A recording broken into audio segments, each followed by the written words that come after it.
Patrick Roger. Il est 7h24. Tout compte fait avec vous, Éric Revel. Bonjour Éric. Bonjour Patrick. Bonjour Ce matin, une enquête de la Chambre américaine de commerce. Cet organisme interroge les patrons de filiales américaines installées en France qui évaluent chaque année l'attractivité française. Absolument, je pensais que c'était intéressant d'en parler pour faire un point sur cette attractivité. Donc chaque année, vous l'avez dit, la Chambre américaine interroge en fait des patrons de filiales américaines qui sont installés sur notre territoire, donc ils connaissent bien, pour évaluer, l'attractivité française. Donc la question centrale qu'il aurait posée dans cette enquête annuelle est très simple, c'est recommanderiez-vous la France à une entreprise cherchant à s'implanter à l'étranger? Bon, c'est facile comme question.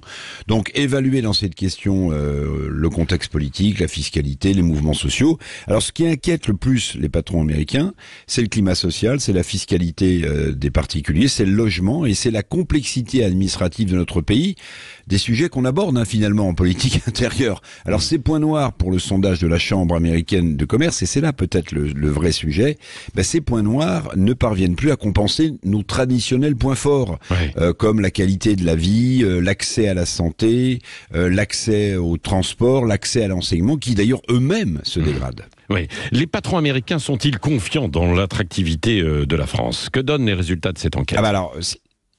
Alors voilà, si je vous donne les résultats de l'enquête, vous allez voir, c'est quand même assez vertigineux.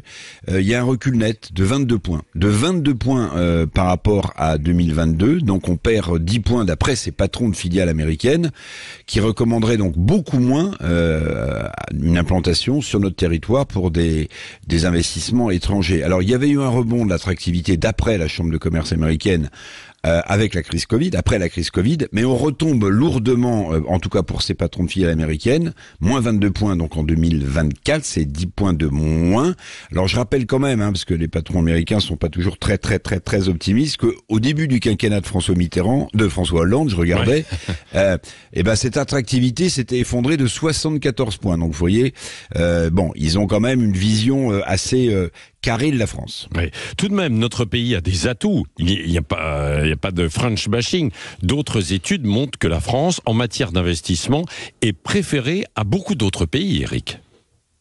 Évidemment, des atouts, oui, on en a solides, porteurs pour l'avenir. Bon, la qualité de la main-d'œuvre française, notre système de formation, notre environnement aussi propice, qui est souvent salué à l'innovation et notamment pour le développement de l'intelligence artificielle et notamment générative. Bon, si les patrons américains émettent de sérieux doutes, je viens de vous le dire, en tout cas pour l'année dernière, il faut quand même rappeler, vous avez raison, ça me revient en mémoire, que le baromètre EY de 2023, plaçait pour la 4e année consécutive la France quand même en tête du classement européen des destinations où il fait bon accueillir des investissements. Il y a eu 1250 nouveaux projets quand même dans notre pays qui ont été recensés. C'est une petite hausse de 3%.